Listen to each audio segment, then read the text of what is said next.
Vào ban đêm có sói tấn công, chó chăn cừu đã phát hiện tình huống này cùng với người chăn cừu. Ba con chó chăn cừu đã chạy ra ngoài và dọa đuổi sói đi. Chó chăn cừu không đuổi quá xa, bởi vì sói vẫn quanh quẩn gần bầy cừu vào ban đêm. Những chú chó chăn cừu thông minh biết rằng chúng cần giữ sức lực, sói sẽ còn quay lại. Câu chuyện cần bắt đầu từ ban ngày. Bạn của người chăn cừu đã gửi cho anh một con chó can gan cái tên là Tan Aiman. Họ muốn có được sự dũng mãnh từ những con chó can gan của người chăn cừu. Con chó can gan này có thân hình khỏe mạnh, có một khuôn mặt giống sói hoàn toàn. Từ hôm nay, nó sẽ theo người chăn cừu ở trên núi trong 3 tháng. Con chó can gan mới đã gia nhập, người chăn cừu cũng sẽ dành tất cả sự chú ý cho nó. Tuy nhiên, từ hiện tại mà nói, Tan Aiman vẫn chưa thích nghi với cuộc sống du mục trên núi. Nó luôn đi theo sau người chăn cừu, hoàn toàn không có vẻ gì của một con chó chăn cừu đủ tiêu chuẩn.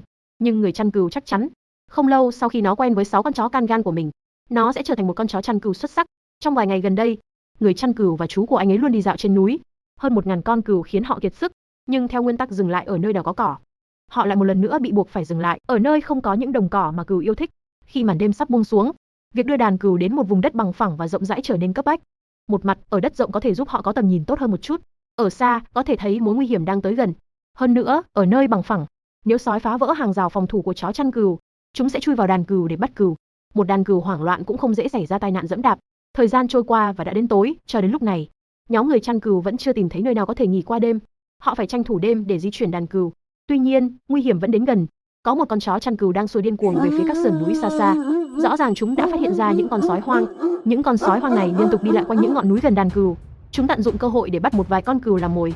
Sự xuất hiện của sói hoang đã nhắc nhở người chăn cừu, họ cần phải nhanh chóng cắm trại, dựng lều, xây dựng đội hình phòng thủ để chống lại những cuộc tấn công của sói hoang. Đến khoảng 11 giờ đêm, đàn cừu cuối cùng cũng dừng lại. Người chăn cừu và chú của anh ta cũng cuối cùng có cơ hội nghỉ ngơi. Đây là lần đầu tiên Tan Aiman xa chủ và ngủ qua đêm ngoài trời. Vì vậy, nó có vẻ không vui. Có lẽ nó đã nhớ nhà. Vừa lúc người chăn cừu và chú Muhammad của anh ta đang nói chuyện, con chó chăn cừu của họ bỗng nhiên gầm gừ và lao xuống sườn đồi. Và đó là cảnh mở đầu của video. Chó chăn cừu phát hiện ra những con sói hoang đang lén lút đến gần. Sói xuất hiện gần như sát bên. Điều này khiến người chăn cừu và chú của anh nhận ra mối nguy hiểm. Họ vội vàng kiểm tra đàn cừu. May mắn là đàn cừu không bị hoảng loạn. Những ngày qua sống du mục trên núi khiến người chăn cừu và chú của anh rất mệt mỏi. Để ngăn chặn chó chăn cừu ngủ gục và sói tấn công đàn cừu, chú của người chăn cừu quyết định buộc một sợi dây vào cổ một con cừu, đầu còn lại của dây thì buộc vào cổ tay của chính mình. Nếu ban đêm sói đến bắt cừu khi họ đang ngủ, đàn cừu hoảng sợ bắt đầu chạy tán loạn, sợi dây buộc ở cổ tay sẽ kéo anh ta dậy. Tất nhiên điều này vẫn chưa đủ để bảo vệ đàn cừu. Chú của người chăn cừu sẽ ngủ ở điểm cao xung quanh đàn cừu vào ban đêm, trong khi đó, người chăn cừu sẽ giữ ở sườn đồi dưới đàn cừu.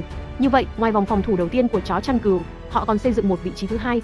Về việc thực hiện hành động nguy hiểm này, người chăn cừu còn không quên trêu đùa nói rằng, hy vọng khi anh ta ngủ, sói sẽ không mang anh đi, mặc dù anh ta khá cởi mở. Nói thật lòng, tình trạng hiện tại của người chăn cừu thật đáng lo ngại. Rõ ràng là anh ta đói đến mức cực độ. Tối hôm đó, sói đã tấn công 7 lần. May mắn thay, mỗi lần đều bị chó chăn cừu đuổi đi. Vượt qua một đêm khó khăn, thời gian cuối cùng cũng đến sáng hôm sau. Tối hôm qua, họ không còn sự lựa chọn nào, đã đưa đàn cừu về phía bên kia của sườn đồi, tìm một mảnh đất tương đối bằng phẳng gần đỉnh núi. Người chăn cừu đã đặc biệt cho bay drone của mình để làm việc này, để khôi phục lại môi trường ở đây cho chúng ta. Bữa sáng kết thúc, đã hơn 10 giờ sáng, cuộc sống du mục tiếp tục khởi hành. Họ sẽ tiếp tục dẫn dắt đàn cừu lên ngọn núi hôm qua. Những loại nấm khổng lồ luôn là đồ chơi để tìm niềm vui trong gian khổ. Thực ra, trong nhiều tập video, họ đã làm điều này không chỉ một lần. Dù sao thì những loại nấm họ phát hiện luôn làm họ thích thú không thể bỏ qua. Bây giờ hãy nhớ con chó chăn cừu đi ở phía trước theo con đường đất này. Nó sẽ gặp phải sói trong thời gian không xa. Những sườn đồi dốc khiến cho người chăn cừu không muốn ghé thăm nơi này. Vì vậy, cỏ ở đây phát triển rất tốt. Đây là lý do tại sao người chăn cừu rời khỏi bãi cỏ họ đã ngủ qua đêm hôm qua. Thời tiết nóng bức, chó chăn cừu Beso trông rất uể oải. Thực ra, tất cả các chó chăn cừu đều như nhau. Tối qua, chúng đã vật lộn với bầy sói cả đêm. Chúng đều mệt mỏi rã rời, nhưng chúng vẫn đang thực hiện vai trò của một con chó chăn cừu, luôn đi loanh quanh ở rìa ngoài của bầy cừu. Chú của người chăn cừu vừa hái một loại rau dại gọi là lasike trên núi. Điều này sẽ trở thành món chính cho bữa tối hôm nay. Theo lời người chăn cừu, hương vị của nó rất ngon. Trước tiên họ sẽ trụng rau dại cho chín sơ, sau đó họ sẽ vắt khô nước và cho vào chảo dầu để xào nhanh, và sẽ đánh thêm vài quả trứng, hương vị rất tuyệt. Đúng lúc người chăn cừu và chú của anh ấy đang trò chuyện, chú của anh ấy bất ngờ phát hiện có một số tình huống trên ngọn núi đối diện, chính là con chó can gan mà vừa thấy đã biến mất dọc theo con đường đất. Chú của người chăn cừu thấy con chó can gan đang đuổi theo sói ở trên ngọn núi đối diện. Chỉ có điều khi người chăn cừu đưa ống kính đến sườn núi đối diện, chó chăn cừu đã biến mất sau sườn núi. Người chăn cừu chỉ có thể cố gắng chỉ ra vị trí chó chăn cừu đã biến mất thông qua mô tả của chú mình. Trên núi có sói không còn là điều lạ lùng. Chim quạ cũng đang nói lên điều này. Vậy con chó chăn cừu đang đuổi theo sói thì sao? Người chăn cừu không có hình ảnh tiếp theo của chó chăn cừu, có thể là vì nó không đuổi kịp sói. Trong khi cuộc sống du mục của người chăn cừu vẫn tiếp tục, Tuy nhiên, hình ảnh tiếp theo có thể khiến bạn có cái nhìn khác về chó chăn cừu. Đây là khoảnh khắc dịu dàng nhất mà tôi từng thấy ở chó chăn cừu. Khi đàn cừu bị sói hoang tấn công, nó lao tới và đuổi sói đi. Sau khi đã đuổi sói đến khoảng cách an toàn đủ, nó lại nhanh chóng trở về an ủi những con cừu đang bị thương. Thời gian quay trở lại buổi sáng, người chăn cừu như thường lệ dẫn đàn cừu lên núi. Cư dân mạng chắc hẳn đã biết, trong vài ngày gần đây đã xảy ra nhiều vụ tấn công của sói. Vì vậy, người chăn cừu cũng đã chuẩn bị sẵn sàng. Ngay khi người chăn cừu hướng ống kính về hai con dê đang chiến đấu, ở một nơi mà anh ta không để ý, cuộc tấn công của sói đã xảy ra. Người chăn cừu dùng điện thoại quay lại cảnh chó Kangan đang đuổi theo sói trên sườn núi đối diện. Theo lời người chăn cừu kể lại sau đó, đây là một con sói lớn hơn nhiều so với những con chó Kangan bình thường. Nó đã bị chính con chó chăn cừu của mình phát hiện sau khi tấn công đàn cừu. Chó chăn cừu đuổi theo sói và biến mất sau sườn đồi. Người chăn cừu gấp rút cho máy bay không người lái của mình cất cánh. Người chăn cừu đã nhanh chóng phát hiện ra con cừu bị sói tấn công. Nó gục ngã xuống đất, trên mặt đất vẫn còn dấu vết con cừu bị sói kéo đi. Rõ ràng cuộc tấn công của sói đã kéo dài một lúc, chỉ có điều khi nó quyết định kéo cừu đến một nơi yên tĩnh để thưởng thức, chó chăn cừu đã kịp thời phát hiện ra cảnh tượng này. Chó chăn cừu kịp thời xuất hiện đuổi sói đi. Điều này khiến người chăn cừu thở phào nhẹ nhõm. Anh ta ngay lập tức điều khiển drone đến vị trí mà chó Kangan biến mất để hỗ trợ. Môi trường trên núi vẫn vắng lặng, nhưng thực ra ẩn chứa những biến động ngầm. Màu sắc của sói hòa hợp hoàn hảo với môi trường xung quanh, ngay cả khi người chăn cừu dùng drone cũng rất khó để phát hiện từ trên cao. Nhưng may mắn thay, chó chăn cừu đang truy đuổi sói. Cả hai bên đều đang di chuyển, có lẽ mục tiêu sẽ dễ dàng phát hiện hơn một chút. Tuy nhiên, người chăn cừu đã quan sát bằng drone trong một thời gian dài. Không ai phát hiện dấu vết của chó chăn cừu và sói. Chó chăn cừu đã biến mất không để lại dấu vết. Người chăn cừu sau khi quan sát thấy các đàn cừu khác vẫn an toàn, đã thu hồi máy bay không người lái. Ở dưới sườn đồi, người chăn cừu bất ngờ phát hiện chó chăn cừu quay trở lại. Nó không biết đã trở về từ lúc nào. Chó chăn cừu không lập tức đến gặp người chăn cừu để khoe công, mà nó đi kiểm tra tình trạng của con cừu bị sói tấn công. Nhờ sự xuất hiện kịp thời của chó chăn cừu, con cừu bị sói bắt không bị thương nặng, chỉ bị hoảng sợ khi chó chăn cừu đến gần, làm con cừu đã từng hoảng sợ giật mình. Nó tưởng rằng sói đã trở lại. Khi nhìn rõ đây là chó chăn cừu đang cứu nó, con cừu có vẻ đã thở phào nhẹ nhõm, vội vàng tiến lại tìm kiếm sự an ủi, hoặc là đang phàn nàn chó chăn cừu đến quá muộn. Những con cừu không ngừng dùng đầu để lao vào chó chăn cừu, nhưng sức lực không lớn. Chó chăn cừu dường như cũng rất tự trách, nó chỉ đứng yên lặng không nhúc nhích, không ngừng an ủi những con cừu đang trút giận lên nó. Cảnh tượng này được người chăn cừu ghi lại bằng drone. Con cừu bị thương không nặng lắm.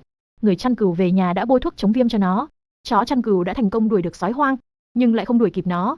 Nhưng vì sự hiện diện của sói hoang, chó chăn cừu của người chăn cừu trở nên rất cảnh giác. Nó liên tục tuần tra xung quanh. Vậy sói hoang có trở lại không? Có lẽ ngay cả người chăn cừu cũng không nghĩ rằng sói hoang sẽ trở lại.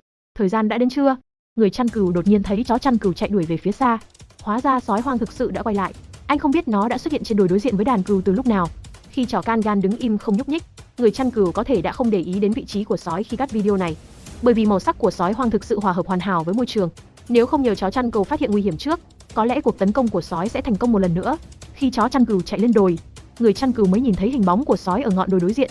Nó đã chọn rút lui. Ở đây chúng ta hãy nói một chút về những vấn đề ngoài lề. Có lẽ nhiều người sẽ thắc mắc, ở những khu vực có sói hoang xuất hiện, tại sao người chăn cừu chỉ mang theo một con chó chăn cừu? Trước tiên, bởi vì con chó này là chó chăn cừu tốt nhất của người chăn cừu. Nó có kích thước lớn và rất cảnh giác. Thứ hai, lúc này là mùa chăn cừu, trên núi có nhiều người chăn cừu và chó chăn cừu của họ. Số lượng chó chăn cừu quá nhiều, họ có thể gây ra tranh chấp. Cuối cùng, có quá nhiều chó chăn cừu mang lên núi, rất tốn sức lực của người chăn cừu. Anh chỉ cần quan sát tình hình của một con chó là có thể ghi lại một vài hình ảnh của sói hoang. Câu chuyện lại quay về chú chó chăn cừu đang đuổi theo sói. Nguyên nhân là do kích thước, nó thật sự khó để đuổi kịp sói. Dù nó luôn hướng về phía sói để tìm kiếm, nhưng khoảng cách giữa chúng vẫn đang nới rộng ra. Cuộc truy đuổi như vậy kéo dài một lúc, cho đến khi chú chó chăn cừu đuổi theo sói biến mất sau đỉnh núi. Cũng không biết lần này vì sao người chăn cừu không điều khiển drone lên. Có thể là pin đã hết khi tìm kiếm chú chó chăn cừu trước đó. Anh quyết định đợi chú chó chăn cừu quay lại tại chỗ. Như vậy không biết đã trôi qua bao lâu, chú chó chăn cừu đuổi theo sói đã trở lại từ phía bên kia của ngọn núi. Vậy thì nó và sói có nổ ra cuộc chiến không? Người chăn cừu kiểm tra cơ thể của chú chó chăn cừu, không có dấu hiệu của trận chiến, chỉ có một ít bùn đất. Rõ ràng là chú chó chăn cừu đã kiệt sức khi truy đuổi sói. Khi trở về, nó đã tìm thấy một vũng bùn. Nó đã giảm nhiệt độ một cách đơn giản. Sau đó, nó lại tiếp tục quay trở lại không ngừng nghỉ, để tiếp tục bảo vệ sự an toàn cho đàn cừu. Một chú chó chăn cừu giỏi không chỉ có thể thực hiện mệnh lệnh của chủ nhân, mà còn có thể đưa ra quyết định độc lập khi cần thiết. Giống như chú chó chăn cừu trong video, nó không chỉ mù quáng truy đuổi sói, mà đã giữ một khoảng cách an toàn nhất định. Nó chọn quay lại để tiếp tục bảo vệ đàn cừu. Có lẽ đây cũng là lý do mà người chăn cừu chọn dẫn nó ra ngoài để chăn thả. Đến đây, bạn có suy nghĩ gì về màn thể hiện của chú chó chăn cừu này không? Xin hãy để lại bình luận ở phần bình luận. Nếu thích video này nhớ nhấn like và đăng ký kênh Phong Tai nhé. Hẹn gặp lại mọi người trong video sắp tới.